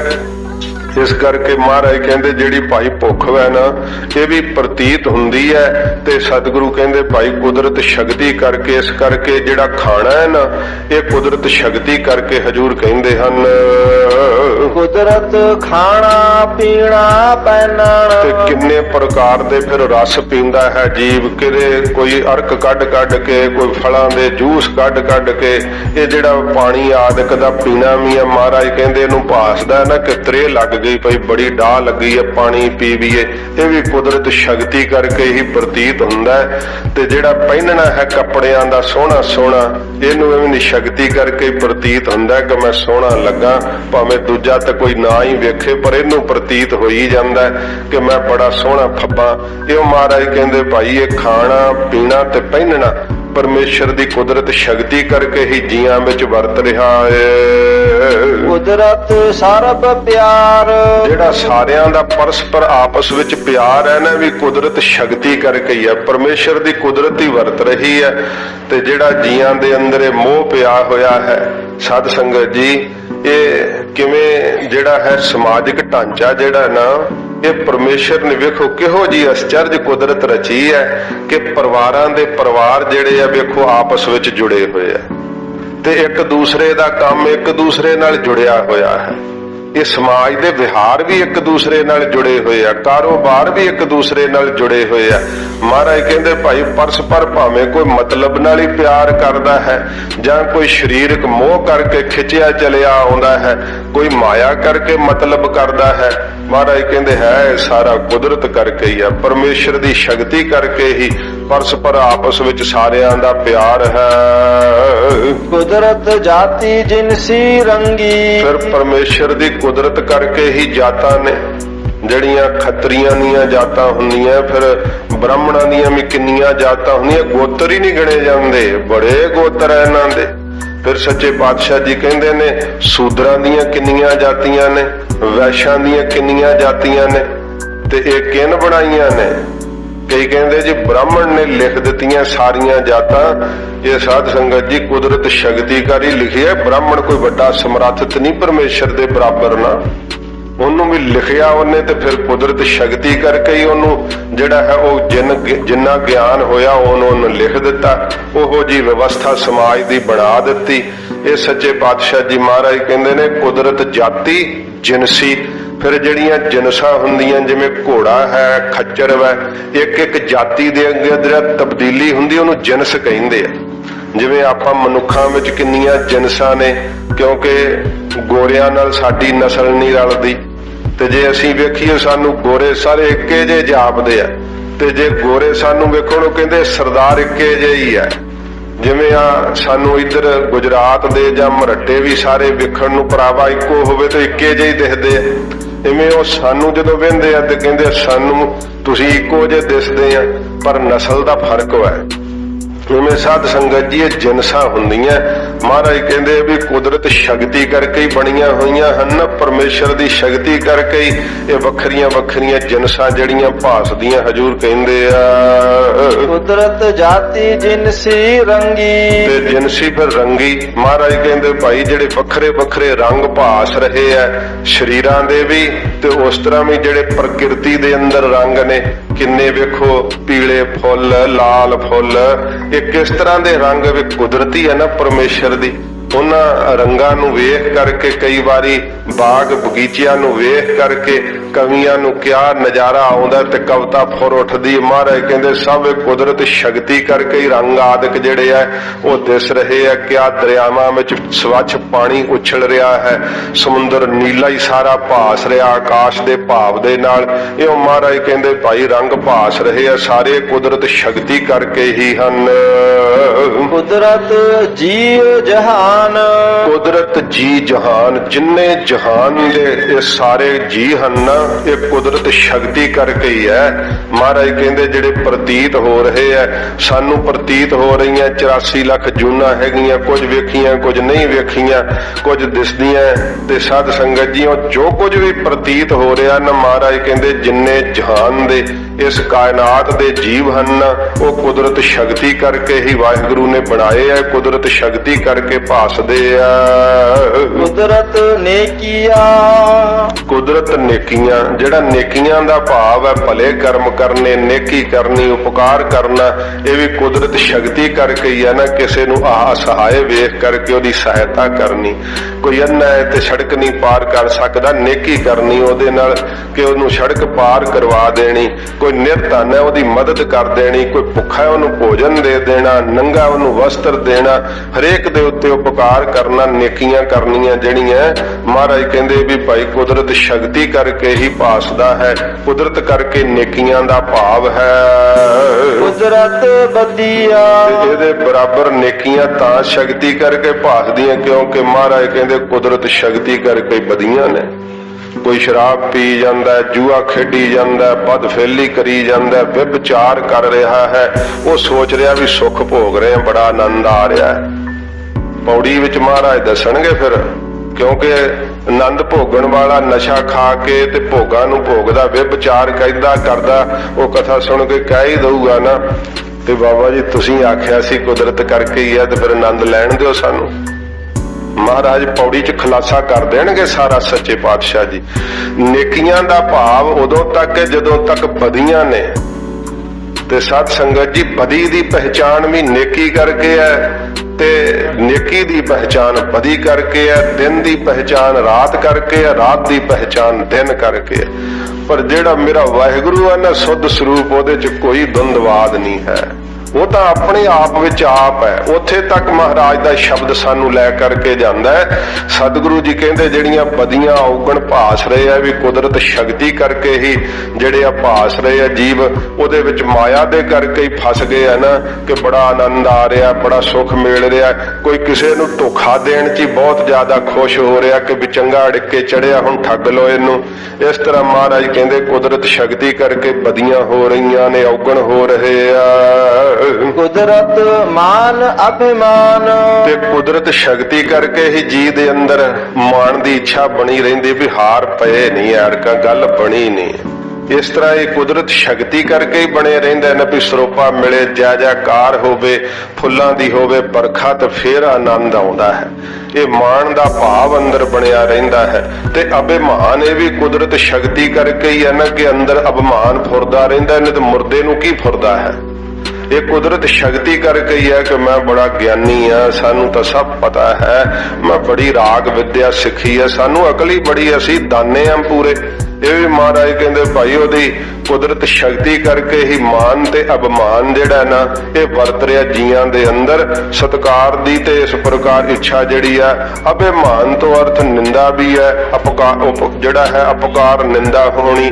ਇਹ ਵੀ ਮਹਾਰਾਜ ਕਹਿੰਦੇ ਭਾਈ ਨਿੰਦਾ ਦੇਖ ਸੁਣ ਕੇ ਜਿਹੜਾ ਹੈ ਜਦੋਂ ਥੋੜਾ ਜਿਹਾ ਹੋ ਜਾਂਦਾ ਹੈ ਜੀਵ, ਘਟ ਜਾਂਦਾ ਮਨ, ਬੜਾ ਖੀਨ ਜਿਹਾ ਹੋ ਜਾਂਦਾ, ਕਿਉਂ ਹੋਏ ਕੀ ਹੋ ਗਿਆ, ਬੜਾ ਸਤਿਕਾਰ ਸੀ, ਲੋਕ ਤਾਂ ਮੇਰੀ ਨਿੰਦਾ ਕਰਨ ਲੱਗ ਪਏ। ਮਹਾਰਾਜ ਕਹਿੰਦੇ ਵੀ ਸ਼ਕਤੀ ਕਰਕੇ ਹੀ ਹੈ। ਇਹ ਜੋ ਕੁਝ ਪਰਮੇਸ਼ਰ ਦੇ ਹੁਕਮ 'ਚ ਵਰਤ ਰਿਹਾ ਕੁਦਰਤ ਸ਼ਕਤੀ ਕਰਕੇ ਵਰਤ ਰਿਹਾ ਹੈ। ਕੁਦਰਤ ਪੌਣ ਪਾਣੀ ਬੈ ਸੰਤਰ। ਫਿਰ ਕੁਦਰਤ ਮਹਾਰਾਜ ਕਹਿੰਦੇ ਪੌਣ ਜਿਹੜੀ ਹੈ ਨਾ ਵੀ ਵਾਹਿਗੁਰੂ ਦੀ ਕੁਦਰਤ ਸ਼ਕਤੀ ਕਰਕੇ ਹੀ ਵਗ ਰਹੀ ਹੈ। ਫਿਰ ਸੱਚੇ ਪਾਤਸ਼ਾਹ ਕਹਿੰਦੇ ਪਾਣੀ ਵੀ ਸ਼ਕਤੀ ਦਾ ਕੁਦਰਤ ਦਾ ਹੀ ਇੱਕ ਹਿੱਸਾ ਹੈ। ਕੁਦਰਤ ਕਰਕੇ ਸ਼ਕਤੀ ਕਰਕੇ ਪਾਣੀ ਜਿਹੜਾ ਜੀਆਂ ਦਾ ਆਧਾਰ ਬਣਿਆ ਹੈ, ਹਵਾ ਜਿਹੜੀ ਹੈ ਜੀਆਂ ਦੇ ਸਵਾਸ ਰੂਪ ਬਣੀ ਹੋਈ ਹੈ, ਤੇ ਜਿਹੜੀ ਅਗਨੀ ਹੈ ਮਹਾਰਾਜ ਕਹਿੰਦੇ ਭਾਈ ਇਹ ਵੀ ਪਰਮੇਸ਼ਰ ਦੀ ਕੁਦਰਤ ਵੈ ਨਾ ਸ਼ਕਤੀ ਹੈ। ਇਹ ਤੱਤਾਂ ਦਾ ਜਿਹੜਾ ਮਹਾਰਾਜ ਜੀ ਦੱਸ ਰਹੇ ਆ ਨਾ ਇਹ ਤੱਤਾਂ ਦੀ ਹੋਂਦ ਦੀ ਪਰਮੇਸ਼ਰ ਨੇ ਸਾਧ ਸੰਗਤ ਜੀ ਮਾਇਆ ਤੋਂ ਹੀ ਸਭ ਕੁਝ ਬਣਾਇਆ ਹੈ। ਇਸ ਕਰਕੇ ਮਹਾਰਾਜ ਕਹਿੰਦੇ ਤੱਤ ਜਿਹੜੇ ਹੈ ਇਹ ਵੀ ਕੁਦਰਤ ਸ਼ਕਤੀ ਕਰਕੇ ਅੱਗ ਵੇਖੋ ਭੋਜਨ ਹਜਮ ਕਰ ਰਹੀ ਹੈ। ਕੈਸੀ ਕੁਦਰਤ ਸ਼ਕਤੀ ਹੈ। ਸਗਲ ਬਨਸਪਤ ਮਹਿ ਸੰਤਰ। ਸਾਰੀ ਬਨਸਪਤੀ ਦੇ ਵਿੱਚ ਅੱਗ ਛੁਪੀ ਹੋਈ ਹੈ, ਲੱਕੜ ਨੂੰ ਸਾੜਦੀ ਨਹੀਂ ਪਈ। ਕਿੱਡੀ ਜ਼ਿਆਦੀ ਇਹ ਕੁਦਰਤ ਵਾ। ਆਸ਼ਚਰਜੀ ਹੈ ਨਾ ਪਰਮੇਸ਼ਰ ਦੇ। ਜੋ ਮਹਾਰਾਜ ਵਿਸਮਾਦ ਕਿਹਾ ਸੀ ਅਗਨੀ ਵਿਸਮਾਦ ਹੈ, ਇੱਥੇ ਮਹਾਰਾਜ ਕਹਿੰਦੇ ਕੁਦਰਤ ਸ਼ਕਤੀ ਕਰਕੇ ਹੀ ਅੱਗ ਪਾਣੀ ਤੇ ਹਵਾ ਜਿਹੜੇ ਹਨ ਇਹ ਸ਼ਕਤੀ ਕਰਕੇ ਕੁਦਰਤ ਕਰਕੇ ਹਨ। ਕੁਦਰਤ ਧਰਤੀ ਖਾਕ। ਫਿਰ ਮਹਾਰਾਜ ਕਹਿੰਦੇ ਭਾਈ ਇਹ ਜਿਹੜੀ ਧਰਤੀ ਹੈ ਤੇ ਜਿਹੜੀ ਇਸ ਪ੍ਰਕਾਰ ਮਿੱਟੀ ਦੀ ਬਣੀ ਹੋਈ ਹੈ ਨਾ, ਮਿੱਟੀ ਹੈ ਨਾ ਧਰਤੀ, ਕਿਤੇ ਭਾਵੇਂ ਪਥਰੀਲੀ ਹੈ ਕੁਝ ਖਾਣਾ ਨੇ ਪਰ ਮੁੱਖ ਭਾਵ ਮਿੱਟੀ ਹੈ। ਮਹਾਰਾਜ ਕਹਿੰਦੇ ਖਾਕ ਜਿਹੜੀ ਮਿੱਟੀ ਹੈ ਨਾ ਵੀ ਕੁਦਰਤ ਸ਼ਕਤੀ ਕਰਕੇ ਹੀ ਪਾਸ ਰਹੀ ਹੈ ਕਿ ਧਰਤੀ ਹੈ। ਤੇ ਸਾਨੂੰ ਸਾਧ ਸੰਗਤ ਜੀ ਦੇਹਾਂ ਨੂੰ ਧਰਤੀ ਚਾਹੀਦੀ ਹੈ ਨਾ। ਫਿਰ ਧਰਤੀ ਤੋਂ ਬਿਨਾਂ ਦੇਹਾਂ ਕਿੱਦਾਂ ਖੜੀਆਂ ਰਹਿ ਜਾਣਗੀਆਂ। ਦੇਹਾਂ ਧਰਤੀ ਤੋਂ ਬਿਨਾਂ ਨਹੀਂ ਰਹਿ ਸਕਦੀਆਂ। ਜਿਹੜਾ ਸਾਡਾ ਸੁੱਧ ਸਰੂਪ ਹੈ ਉਹਨੂੰ ਖਲੋਣ ਲਈ ਧਰਤੀ ਨਹੀਂ ਚਾਹੀਦੀ। ਉਹਨੂੰ ਤਾਂ ਸਾਧ ਸੰਗਤ ਜੀ ਉਹਦਾ ਆਸਰਾ ਨਿਰੰਕਾਰ ਹੈ। ਇਹ ਧਰਤੀ ਜਿਵੇਂ ਸੂਰਜ ਚੰਦਰਮਾ ਤਾਰੇ ਆ ਨਾ ਪੁਲਾੜ ਵਿੱਚ ਇਵੇਂ ਹੀ ਉੱਡਦੀ ਪਈ ਹੈ ਸਾਰੇ ਬ੍ਰਹਿਮੰਡ ਦੇ ਅੰਦਰ। ਧਰਤੀ ਦੇ ਅੰਦਰ ਕੋਈ ਥੰਮਾ ਨਹੀਂ ਥੱਲੇ ਦਿੱਤਾ ਹੋਇਆ ਕਿ ਬੜਾ ਕੋਈ ਸੀਮਟ ਪਾ ਕੇ ਸਰੀਏ ਲਾ ਕੇ ਥੱਲੇ ਕੋਈ ਥੰਮਾ ਦਿੱਤਾ ਹੋਊਗਾ। ਇਹ ਮਹਾਰਾਜ ਕਹਿੰਦੇ ਕੁਦਰਤ ਸ਼ਕਤੀ ਕਰਕੇ ਧਰਤੀ ਖੜੀ ਹੈ। ਤੇ ਇਹ ਜਿਹੜੀ ਧਰਤੀ ਮਿੱਟੀ ਰੂਪ ਹੈ ਖਾਕ ਰੂਪ ਮਹਾਰਾਜ ਕਹਿੰਦੇ ਕੁਦਰਤ ਸ਼ਕਤੀ ਕਰਕੇ, ਇਹਦਾ ਦਿਸਣਾ ਵੀ ਧਰਤੀ ਦਾ ਸ਼ਕਤੀ ਕਰਕੇ ਹੀ ਹੈ। ਇਹ ਧਰਤੀ ਦਾ ਦਿਖਾਈ ਦੇਣਾ ਵੀ ਜੋ ਹੋਂਦ ਰੂਪ ਵਿੱਚ ਹੈ ਨਾ ਮਹਾਰਾਜ ਕਹਿੰਦੇ ਭਾਈ ਇਹ ਕੁਦਰਤ ਹੈ ਪਰਮੇਸ਼ਰ ਦੀ ਸ਼ਕਤੀ ਹੈ। ਸਭ ਤੇਰੀ ਕੁਦਰਤ ਤੂੰ ਕਾਦਰ ਕਰਤਾ। ਹੁਣ ਮਹਾਰਾਜ ਜੀ ਇਸ ਸ਼ਲੋਕ ਦੇ ਅਖੀਰ ਵਿੱਚ ਕਹਿੰਦੇ ਸਭ ਤੇਰੀ ਕੁਦਰਤ। ਹੁਣ ਵੇਖ ਲਓ ਕੁਦਰਤ ਤੇ ਨਹੀਂ ਨਾ ਪਰਮੇਸ਼ਰ, ਸਭ ਤੇਰੀ ਕੁਦਰਤ ਹੈ ਵਾਹਿਗੁਰੂ। ਇਹ ਸਾਰੀ ਤੇਰੀ ਸ਼ਕਤੀ ਵਰਤ ਰਹੀ ਹੈ, ਇਹ ਤੇਰਾ ਹੀ ਵਰਤਾਰਾ ਵਰਤ ਰਿਹਾ ਹੈ। ਸਭ ਤੇਰੀ ਕੁਦਰਤ। ਫਿਰ ਪੜ੍ਹ ਦਿਓ ਸਭ ਤੇਰੀ ਕੁਦਰਤ ਤੂੰ ਕਾਦਰ ਕਰਤਾ। ਤੂੰ ਮਹਾਰਾਜ ਕਾਦਰ ਹੈ, ਕੁਦਰਤ ਦਾ ਕਰਨ ਵਾਲਾ ਹੈ, ਕਰਤਾ ਬਣਾਉਣ ਵਾਲਾ ਹੈ। ਸਾਰਾ ਕੁਝ ਜੋ ਰਚਨਾ ਹੋਈ ਹੈ ਇਹ ਮਹਾਰਾਜ ਤੇਰੇ ਤੋਂ ਹੋਈ ਹੈ, ਤੇਰੇ ਤੋਂ ਇਹਦੀ ਉਤਪਤੀ ਹੋਈ ਹੈ ਤੇ ਤੂੰ ਇਹਦੇ ਵਿੱਚ ਸਮਾਇਆ ਹੋਇਆ ਤੇ ਤੇਰੇ ਵਿੱਚ ਹੀ ਅਧਿਆਸਤ ਰੂਪ ਹੈ, ਕਲਪਤ ਹੈ ਤੇਰੇ ਅੰਦਰ ਹੀ। ਸਭ ਪਰਮੇਸ਼ਰ ਹੀ ਹੈ। ਵਾਹਿਗੁਰੂ ਤੋਂ ਬਿਨਾਂ ਹੋਰ ਕੁਝ ਵੀ ਨਹੀਂ ਹੈ। ਸੱਚੇ ਪਾਤਸ਼ਾਹ ਜੀ ਕਹਿੰਦੇ ਨੇ ਤੂੰ ਕਾਦਰ ਕਰਤਾ। ਤੂੰ ਕਾਦਰ ਹੈ, ਕੁਦਰਤ ਦਾ ਮਾਲਕ ਹੈ ਤੇ ਕਰਤਾ ਹੈ, ਸਾਰੇ ਕਾਸੇ ਨੂੰ ਕਰਨ ਵਾਲਾ ਹੈ। ਮਾਇਆ ਨੂੰ ਸ਼ਕਤੀ ਨੂੰ ਇਸ ਪ੍ਰਕਾਰ ਸੂਖਸ਼ਮ ਤੱਤਾਂ ਨੂੰ ਪੰਜਾਂ ਤੱਤਾਂ ਨੂੰ ਸਾਰੀਆਂ ਦੇਹਾਂ ਨੂੰ ਜਿੰਨੇ ਆਕਾਰ ਨੇ ਸਭ ਨੂੰ ਕਰਨ ਵਾਲਾ ਤੂੰ ਆਪ ਹੈ। ਬਾਕੀ ਨਾਈ ਪਾਕ। ਮਹਾਰਾਜ ਪਾਕੀ ਨਾਈ ਪਾਕ। ਤੂੰ ਆਪ ਪਾਕ ਪਵਿੱਤਰ ਹੈ। ਤੇਰੀ ਜਿਹੜੀ ਨਾਈ ਮਹਿਮਾ ਹੈ ਨਾ ਉਹ ਵੀ ਬੜੀ ਪਵਿੱਤਰ ਹੈ। ਤੂੰ ਪਵਿੱਤਰਤਾ ਕਿਸੇ ਤੋਂ ਨਹੀਂ ਲਈ, ਤੂੰ ਆਪ ਹੀ ਪਵਿੱਤਰਤਾ ਦਾ ਸੋਮਾ ਹੈ ਵਾਹਿਗੁਰੂ। ਤੂੰ ਪਵਿੱਤਰ ਇੰਨਾ ਹੈ ਕਿ ਤੇਰੇ ਸਰੂਪ ਦਾ ਭਾਵ ਜਿਹਦੇ ਅੰਦਰ ਆਉਂਦਾ ਉਹਦੇ ਮਾਇਆ ਦੇ ਛੌੜ ਕੱਟੇ ਜਾਂਦੇ। ਉਹਨੂੰ ਕੁਦਰਤ ਦੇ ਵਿੱਚ ਮਹਾਰਾਜ ਹੈ ਕਾਦਰ ਤੇਰਾ ਦਰਸ਼ਨ ਹੋ ਜਾਂਦਾ ਹੈ। ਜਦੋਂ ਕੁਦਰਤ ਵੇਖਦੇ ਆ ਨਾ ਤੇ ਸਾਧ ਸੰਗਤ ਜੀ ਮਹਾਤਮਾ ਨੂੰ ਕੁਦਰਤ ਵਿੱਚ ਵਗਦੇ ਝਰਨੇ ਦਾ ਪਾਣੀ ਲੋਕਾਂ ਨੂੰ ਮੋਹਿਤ ਕਰਦਾ ਹੈ। ਉਹ ਕਹਿੰਦੇ ਮੇਰੇ ਵਾਹਿਗੁਰੂ ਦੀ ਅਚਰਜ ਕੁਦਰਤ ਹੈ। ਕਈਆਂ ਥਾਵਾਂ ਤੇ ਨਾ ਸਾਧ ਸੰਗਤ ਜੀ ਇੱਕ ਕੈਨੇਡਾ ਦੇ ਵਿੱਚ ਜਗ੍ਹਾ ਕਈਆਂ ਥਾਵਾਂ ਤੇ ਹੈਗੀ ਉਹ ਧਰਤੀ ਦੀ ਜਿਹੜੀ ਹੈ ਨਾ ਉਹ ਖਿੱਚ ਕਰਕੇ ਇਦਾਂ ਪ੍ਰਤੀਤ ਹੁੰਦਾ ਹੈ। ਇੱਕ ਕੈਨੇਡਾ ਵਿੱਚ ਆਬਡਸਫੋਰਡ ਸ਼ਹਿਰ ਆ ਉਹਦੇ ਵਿੱਚ ਇੱਕ ਜਗ੍ਹਾ ਹੈ। ਉੱਥੇ ਆਪਣੇ ਰਾਗੀ ਜਥੇ ਜਦੋਂ ਕੋਈ ਸਿੰਘ ਜਾਂਦੇ ਆ ਉਹ ਪ੍ਰੇਮੀ ਉੱਥੇ ਵਿਖਾਉਣ ਲੈ ਜਾਂਦੇ ਆ। ਤੇ ਆਮ ਜੀ ਜਗ੍ਹਾ ਜੇ ਕਿਤੇ ਇੰਡੀਆ 'ਚ ਹੁੰਦੀ ਤਾਂ ਕਿਸੇ ਨੇ ਜ਼ਰੂਰ ਉੱਥੇ ਪੂਜਾ ਦਾ ਕੋਈ ਸਾਧਨ ਬਣਾ ਲੈਣਾ ਸੀਗਾ। ਉੱਥੇ ਪਾਣੀ ਡੋਲੀਏ ਨਾ ਸੜਕ ਦੇ ਉੱਤੇ ਚੜਾਈ ਹੈ ਬਿਲਕੁਲ ਤੇ ਪਾਣੀ ਨਿਵਾਣ ਵੱਲ ਨੂੰ ਆਉਂਦਾ ਹੈ ਨਾ, ਪਰ ਪਾਣੀ ਤਾਂ ਨੂੰ ਚੜ੍ਹਨ ਲੱਗ ਪੈਂਦਾ ਜੇ। ਖਾਲੀ ਬੋਤਲ ਰੱਖ ਦਿਓ, ਥੱਲੇ ਨੂੰ ਨਹੀਂ ਆਉਂਦੀ, ਉਹ ਤਾਂ ਨੂੰ ਚੜ੍ਹਨ ਲੱਗ ਪੈਂਦੀ ਹੈ ਪਹਾੜੀ ਵੱਲ ਨੂੰ। ਗੱਡੀ ਨਿਊਟਰਲ ਕਰਕੇ ਛੱਡ ਦਿਓ, ਉਹ ਥੱਲੇ ਨੂੰ ਨਹੀਂ ਆਉਂਦੀ, ਤਾਂ ਨੂੰ ਚੜ੍ਹਨ ਲੱਗ ਪੈਂਦੀ ਹੈ। ਤੇ ਜੇ ਕਿਤੇ ਇੰਡੀਆ 'ਚ ਇਹੋ ਜਿਹੀ ਜਗ੍ਹਾ ਹੁੰਦੀ ਤੇ ਵਿਖਾ ਕੇ ਲੈਣਾ ਸੀ। ਅੰਧ ਵਿਸ਼ਵਾਸ ਜ਼ਿਆਦੇ ਆ ਨਾ, ਲੁੱਟ ਲੈਂਦੇ ਆ। ਇਸ ਪ੍ਰਕਾਰ ਇਹ ਸਾਰੇ ਕੁਦਰਤੀਆਂ ਚੀਜ਼ਾਂ ਨੇ। ਹੁਣ ਕੁਦਰਤੀ ਹੈ ਨਾ, ਪਰਮੇਸ਼ਰ ਨੇ ਕਿਹਾ ਸੀ ਕੁਦਰਤ ਰਚੀ ਹੈ। ਸਮੁੰਦਰ ਇੰਨਾ ਜ਼ਿਆਦਾ ਤਾਂ ਵੀ ਭੈ ਵਿੱਚ ਧਰਤੀ ਨੂੰ ਡੋਬਦਾ ਹੀ ਨਹੀਂ ਹੈਗਾ, ਤੇ ਕਿੰਨਾ ਲੈਵਲ ਇਹਦਾ ਉੱਚਾ ਹੈ, ਪਰ ਫਿਰ ਵੀ ਧਰਤੀ ਨੂੰ ਨਹੀਂ ਡੋਬਦਾ ਹੈ। ਇਹ ਪਰਮੇਸ਼ਰ ਦੀ ਕੁਦਰਤ ਹੈ। ਤੇ ਪਿੱਛੇ ਕਾਦਰ ਨੂੰ ਵੇਖ ਲੈਂਦੇ, ਵਾਹਿਗੁਰੂ ਇਹ ਤੇਰੀ ਕੁਦਰਤ ਸਾਰੀ ਵਰਤ ਰਹੀ ਹੈ। ਤੂੰ ਕੁਦਰਤ ਦਾ ਮਾਲਕ ਹੈ ਤੇ ਕਰਨ ਵਾਲਾ ਹੈ ਸਾਰੇ ਪਸਾਰੇ ਨੂੰ। ਨਾਨਕ ਹੁਕਮ ਅੰਦਰ ਵੇਖਾ।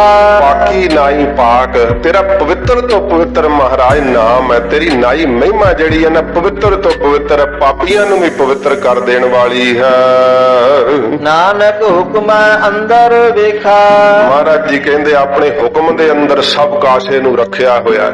ਸਮੁੰਦਰ ਵੀ ਹੁਕਮ 'ਚ ਹੀ ਵੱਜਾ, ਡਰਦਾ ਹੀ ਉੱਥੇ ਛੱਲਾ ਮਾਰੀ ਜਾਂਦਾ, ਉਛਲ ਕੇ ਧਰਤੀ ਨੂੰ ਨਹੀਂ ਡੋਬ ਰਿਹਾ। ਵਾਹਿਗੁਰੂ ਦੇ ਹੁਕਮ 'ਚ ਹੀ ਵੱਜੀ ਅੱਗ ਹੈ, ਹੁਕਮ 'ਚ ਹੀ ਵੱਜੀ ਹਵਾ ਹੈ, ਹੁਕਮ 'ਚ ਹੀ ਵੱਜਾ ਹੋਇਆ ਪਾਣੀ ਹੈ।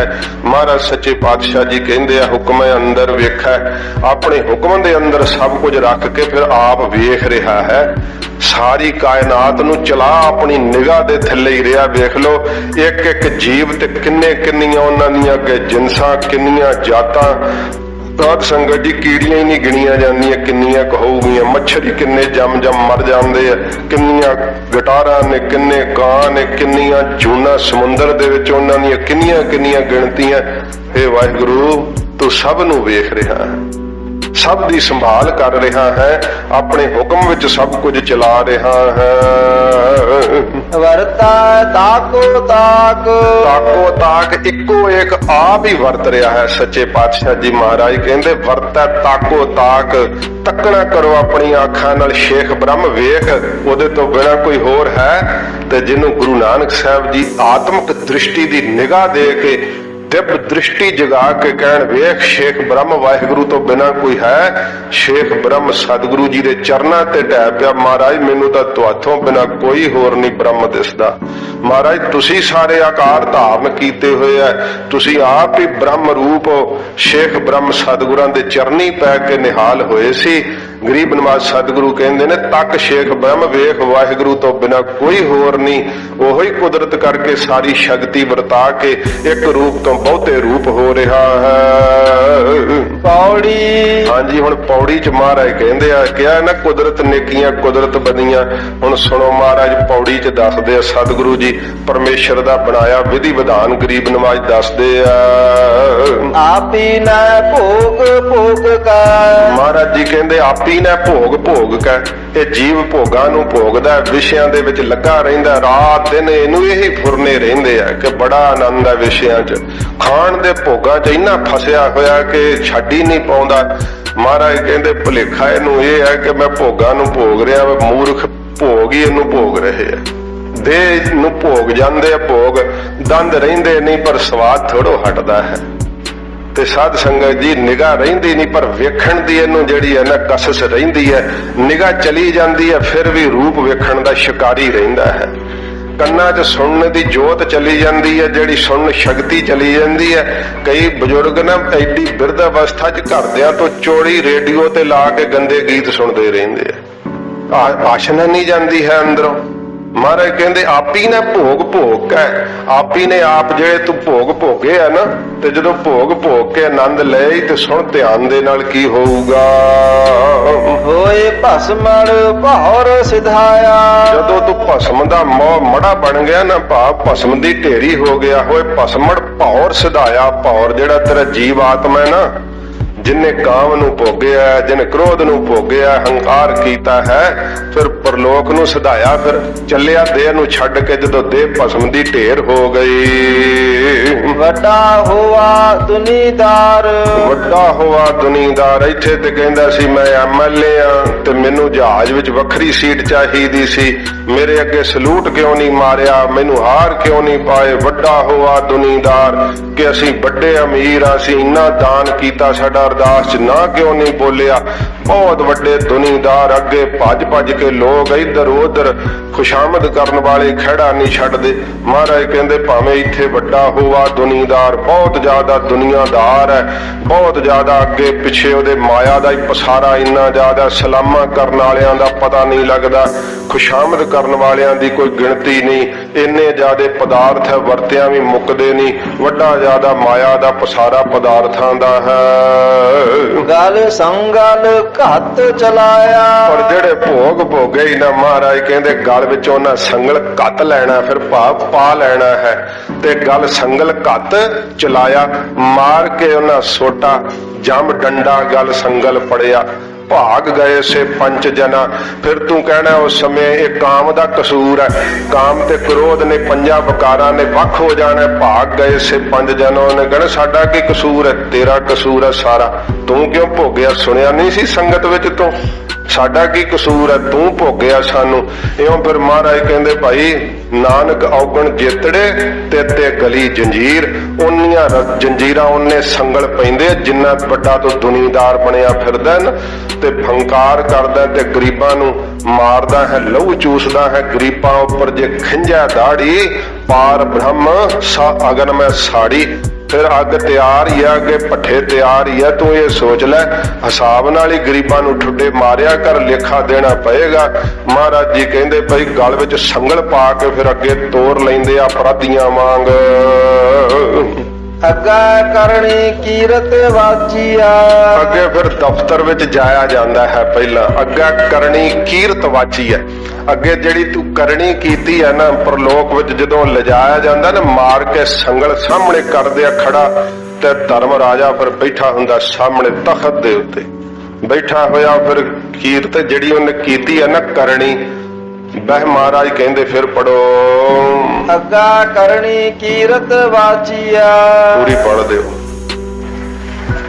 ਪੰਕਤੀ, ਉਹ ਅਗਲੀ ਪੂਰੀ ਪੜ ਦਿਓ। ਵੱਡਾ ਹੋਵਾ ਦੁਨੀਦਾਰ, ਅਗਲੀ ਪੰਕਤੀ ਪੂਰੀ ਪੜੋ।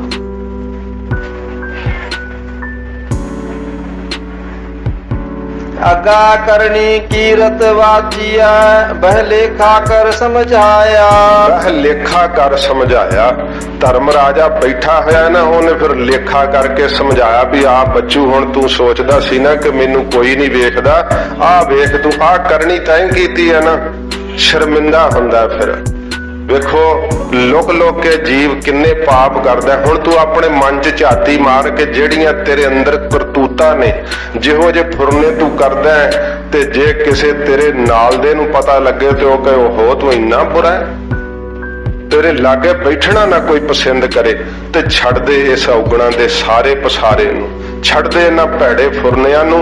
ਗੁਰੂ ਨਾਨਕ ਸਾਹਿਬ ਦੇ ਚਰਨ ਪਕੜ ਲੈ, ਮਹਾਰਾਜ ਦੀ ਸੰਗਤ ਦੀ ਸ਼ਰਨ ਪੈ ਜਾ, ਨਹੀਂ ਤੇ ਪਰਲੋਕ ਵਿੱਚ ਮਹਾਰਾਜ ਕਹਿੰਦੇ ਨੇ ਅੱਗਾ ਕਰਨੀ ਕੀਰਤ ਵਾਚੀ ਹੈ। ਕੀਰਤ ਕਹਿੰਦੇ ਨੇ ਵਡਿਆਈ ਨੂੰ, ਵੀ ਜਿੰਨੀ ਤੇਰੀ ਵਡਿਆਈ ਹੋਈ ਹੈ, ਜਿੰਨੇ ਤੂੰ ਚੰਗੇ ਕਰਮ ਕੀਤੇ ਆ, ਉਹ ਵੀ ਵਾਚ ਲੈਣੇ, ਉਹਨਾਂ ਨੇ ਵਾਚਣੇ ਹੁੰਦੇ, ਵੇਖਣੇ, ਲੇਖਾ ਜੋਖਾ ਕਰਨਾ। ਤੇ ਫਿਰ ਸਾਰਾ ਲੇਖਾ ਕਰਕੇ ਜਮਾ ਘਟਾਓ, ਜੋ ਕਰਨੀ ਹੈ, ਜੋ ਗੁਣਾ ਤਕਸੀਮ ਕਰਨੀ ਹੈ, ਸਭ ਲੇਖਾ। ਧਰਮ ਰਾਜਾ ਬੈਠਾ ਡਰ ਰਿਹਾ, ਉਹ ਆਪ ਹੁਕਮ 'ਚ ਵੱਜਾ, ਉਹ ਨਹੀਂ ਕਿਸੇ ਨਾਲ ਵੱਧ ਘੱਟ ਕਰਦਾ। ਆਇਆ ਸੀ ਨਾ ਪਿੱਛੇ, ਉੱਥੇ ਸੱਚੇ ਹੀ ਸੱਚ ਨਿਬੜੈ, ਚੁਣ ਵੱਖ ਕੱਢੇ ਜੱਜ ਮਾਲਿਆ।